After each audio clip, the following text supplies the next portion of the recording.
নমস্কার, অ্যাস্ট্রোচেক চ্যানেলে আসার জন্য সকলকে অসংখ্য ধন্যবাদ। আজ আমরা আলোচনা করব 2025 সালের এপ্রিল থেকে ডিসেম্বর, এই যে 9 থেকে 10টি মাস মীন রাশির মানুষদের জীবনে কোন 6টি মহাপরিবর্তন যা নিশ্চিত রূপে আসতে চলেছে। হ্যাঁ, নিশ্চিত রূপেই বলা হচ্ছে, কারণ গ্রহদের যে গোচর তা কিন্তু আমাদের সেই আভাসই দিচ্ছে। এই 2025 সালে কিন্তু সর্বপ্রথম 4টি বড় গ্রহকে আমরা রাশি পরিবর্তন করতে দেখব, যা কিন্তু প্রত্যেক বছর দেখা যায় না। এবং 12টি রাশির প্রত্যেকটি রাশির মানুষের জীবনে কিন্তু এই 4টি গ্রহের পরিবর্তনের কারণে বিভিন্ন দিক থেকে পরিবর্তন আসতে চলেছে। তাই ভিডিওটি এখান থেকে একটুখানি মনোযোগ সহকারে শুনবেন। ভিডিওটি স্কিপ করে শুনলে হয়তো আপনি কোনো গুরুত্বপূর্ণ পয়েন্ট মিস করে যাবেন। তাই সম্পূর্ণ ভিডিওটি এখান থেকে অত্যন্ত ফোকাস নিয়ে দেখুন।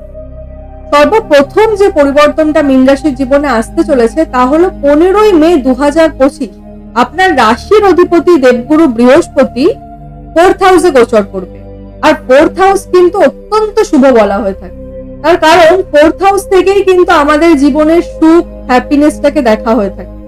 15ই মে পরে বৃহস্পতি যে মাত্রই আপনাদের কেন্দ্রে চলে আসবে না, মীন রাশির যে সমস্ত জাতক জাতিকারা বিভিন্ন ভাবে পেটের সমস্যা, হজমের সমস্যা বা ওজন বাড়ার মতো সমস্যায় বিগত দিনে ভুগছিলেন, সেই সব জায়গায় কিন্তু আপনারা সর্বপ্রথম মুক্তি পাবেন।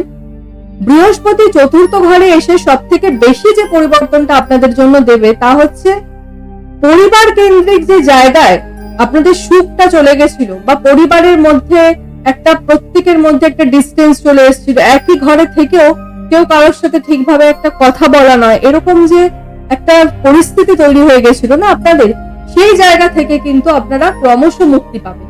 এবং পুরনো যে কোনো আপনার একটা ইচ্ছা পূরণের জায়গা কিন্তু তৈরি হবে, সাথে সাথে জীবনের সমস্ত কিছু আপনার টার্গেট তা কিন্তু আপনি একটা ধীরে ধীরে ফুলফিল করতে পারবেন। কারণ এই যে বৃহস্পতি আপনাদের যে 4th হাউসে গোচর করবে না, এখানে কিন্তু বৃহস্পতি আগামী 1টি বছর থাকছে, অর্থাৎ 2026 মে পর্যন্ত থাকছে। তাই কর্কট রাশির মানুষদের ক্ষেত্রে 2025 মে থেকে 2026 মে পুরোপুরি 1টি বছর কিন্তু আপনারা যত রকম ইচ্ছা রয়েছে বা যত আপনাদের ফুলফিলমেন্ট গুলো রয়েছে, যেই টার্গেট গুলো রয়েছে, সেই সমস্ত বিষয়গুলোর উপর আপনারা যদি একটু এফার্ট দেন না, আপনাদের কর্ম কিন্তু সাকসেস হবে।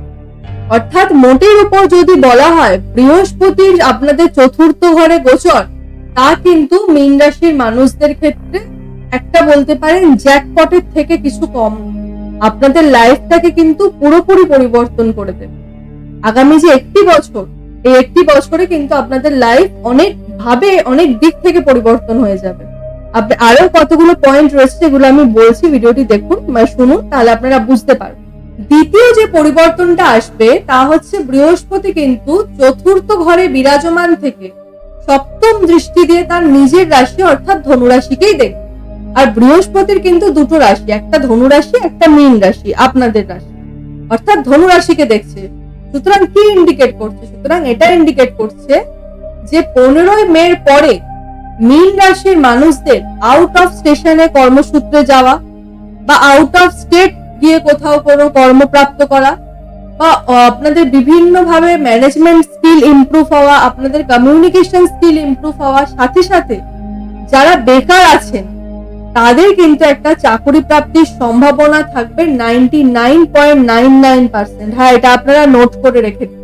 15ই মে পরবর্তীকালে মীন রাশির যে সমস্ত জাতক জাতিকারা বেকার রয়েছেন, চেষ্টা করে যাচ্ছেন এবং বারংবার আপনারা ফেল হচ্ছেন, তাদের বলবো 15ই মে পরে কিন্তু আপনারা নিশ্চিত রূপে সাকসেস হবেন, নিশ্চিত রূপে। কারণ গ্রহদের যে গোচর তা কিন্তু সেই আভাসই দিচ্ছে।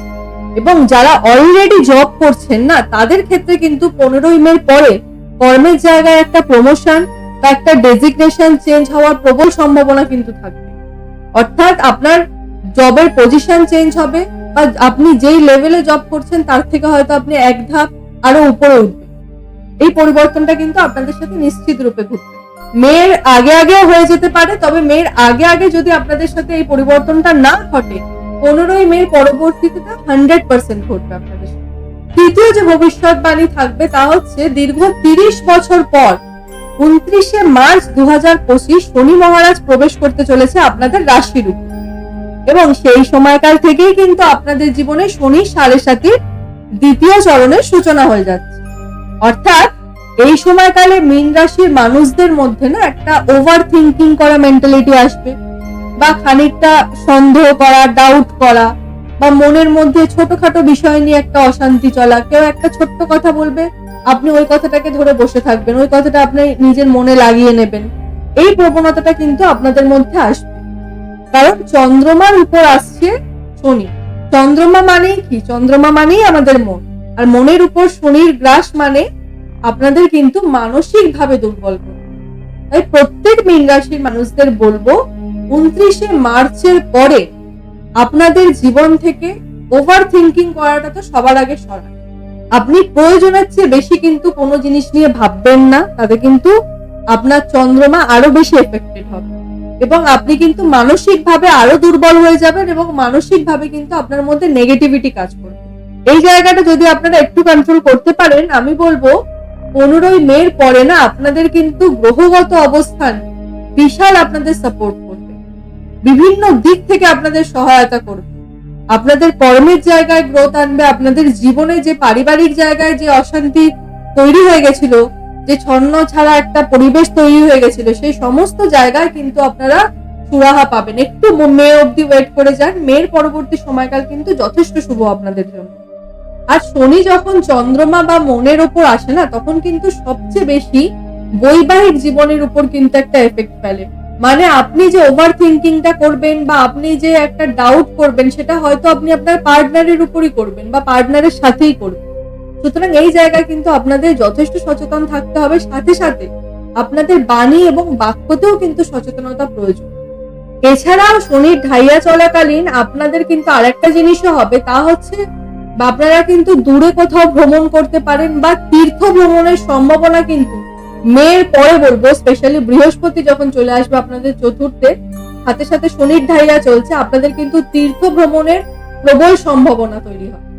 চতুর্থ যে পরিবর্তন যেটা নিশ্চিত রূপে আসতে চলেছে আপনাদের জীবনে, তা হলো রাহু আপনাদের বিগত 1.5 বছর ধরে রাশির উপর ছিল, তবে 18 মে 2025 রাহু গোচর করে যাবে আপনাদের দ্বাদশ ঘরে। আর ঠিক সেই সময় থেকে মীন রাশির সমস্ত মানুষদের যারা বিভিন্নভাবে ম্যারিড লাইফ নিয়ে একটা সমস্যায় ভুগছিলেন না, তাদের সমস্যার কিন্তু সমাপ্তি হবে।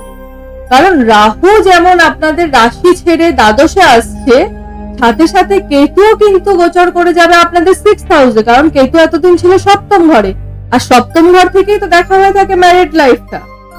সুতরাং ম্যারিড লাইফের জায়গায় কিন্তু বিগত 1.5 বছর ধরে কেতু বসেছিল, অর্থাৎ অশান্তি, মতপার্থক্য, ডিস্টেন্স, একে অপরের সাথে দূরত্ব চলে আসা, তা কিন্তু বিগত 1.5 বছরে কেতু করিয়েছে। এবারে কেতু যে মাত্রই আপনাদের ষষ্ঠে চলে আসবে, সেই সময়কাল থেকে কিন্তু মীন রাশির সমস্ত বৈবাহিক সম্পর্কের যারা জাতক জাতিকারা রয়েছেন, তাদের কিন্তু জীবন অনেকটা সহজ সরল হয়ে যাবে। এবং এই সময়কালে 18 মের পরবর্তী সময়কালে কিন্তু যারা অবিবাহিত রয়েছেন, বিয়ের জন্য চেষ্টা করছেন, পাকা কথা হয়েও হচ্ছে না এই অবস্থা, তাদের কিন্তু বিয়ের যোগও তৈরি হবে। কারণ রাহু কেতু কিন্তু একই দিনে একই সময় ট্রানজিট করে। রাহু যেই সময় আপনার রাশির উপর থেকে চলে যাবে, সেই একই সময় কেতুও কিন্তু আপনাদের সপ্তম ঘর থেকে বেরিয়ে যাবে। আর কেতু যে মাত্রই সপ্তম ঘর থেকে বেরোবে, সেই সময়কালে নতুন বিবাহ বন্ধনে আবদ্ধ হওয়ার জন্য ভালো সময়, আর বৈবাহিক সম্পর্কে তো নিঃসন্দেহে ভালো সময় আসছে। পঞ্চম যে ভবিষ্যৎবাণী বা পঞ্চম যে পরিবর্তনটা যা নিশ্চিত রূপে আপনাদের জীবনে ঘটতে দেখা যাবে, তা হলো আপনাদের দ্বাদশ ঘর এই 2025 সালে অ্যাক্টিভ হবে।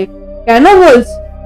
এই 2025 সালে দ্বাদশে কে আসছে? দ্বাদশ ঘরে আসছে রাহু। আর রাহুকে কি বলা হয়? রাহুকে কিন্তু বলা হয়ে থাকে, রাহু নিজেই হচ্ছে বিদেশের কারক। বিদেশের কারক হয়ে বসছে কোন ঘরে? বিদেশের ঘরে। 12th হাউস থেকেই কিন্তু বিদেশ জনিত কর্মটাই দেখা হয়ে থাকে।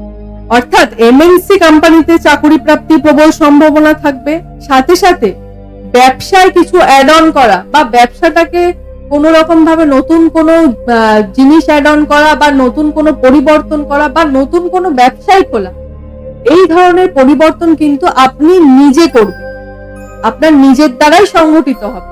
কারণ রাহু বিদেশের কারক, আর বিদেশের কারক হয়ে বিদেশের ঘরে বসে রয়েছে। সুতরাং কর্মে পরিবর্তন তো আনবে, কর্মের জায়গায় পরিবর্তন নিশ্চিত রূপে থাকবে। সাথে সাথে এই সময়কালে আপনাদের লং ডিস্টেন্স একটা ট্যুর বা কোনো ফরেন ট্রাভেল বা বাড়ির থেকে দূরবর্তী স্থানে গিয়ে কর্মসূত্রে থাকা, এই যোগগুলোও কিন্তু থাকছে।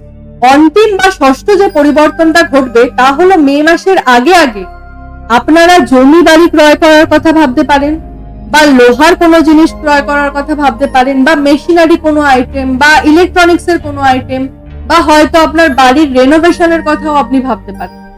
এগুলো হয়তো আপনি ভেবেছেন এবং করেও ফেলেছেন অলরেডি, আর যারা করেননি তারা কিন্তু মে পূর্ববর্তী সময়কালে নিশ্চিত রূপে করার কথা ভাবছে। এই পরিবর্তনটা কিন্তু আপনাদের সাথে হয়তো বা হয়ে যেতে পারে, অলরেডি হয়ে গেছে, কারণ আমি আজকে এই ভিডিওটা করছি মোটামুটি মার্চ মাসের মধ্যবর্তীতে। তবে নিশ্চিত রূপে যদি বলা হয়, ক্রয় কিন্তু আপনারা করবেন মে পূর্ববর্তী সময়কালে, ক্রয় আপনারা করবেন, কারণ আপনাদের ভাগ্যের মালিক মঙ্গল প্রথম যে 3-4টি মাস না, এই প্রথম 3-4টি মাসে কখনো বা আপনাদের চতুর্থ ঘরে রয়েছে, কখনো বা আপনাদের পঞ্চম ঘরে রয়েছে, তা কিন্তু নিঃসন্দেহে একটা ইন্ডিকেট করায় নতুন কিছু ক্রয় করা বা ঘরে নতুন কোনো জিনিস আনা বা ঘরটাকে রেনোভেশন করা, এগুলো কিন্তু ইন্ডিকেট করিয়ে থাকে। আজকের মতো অনুষ্ঠানটি এই পর্যন্ত। অনুষ্ঠানটি কেমন লাগলো সকলে অবশ্যই জানাবেন। সকলে সুস্থ থাকবেন, ভালো থাকবেন এবং সকলের মনস্কামনা পূর্ণ হোক, এই আশা রেখে আজকের এই অনুষ্ঠানটি এখানেই শেষ করলাম। ধন্যবাদ।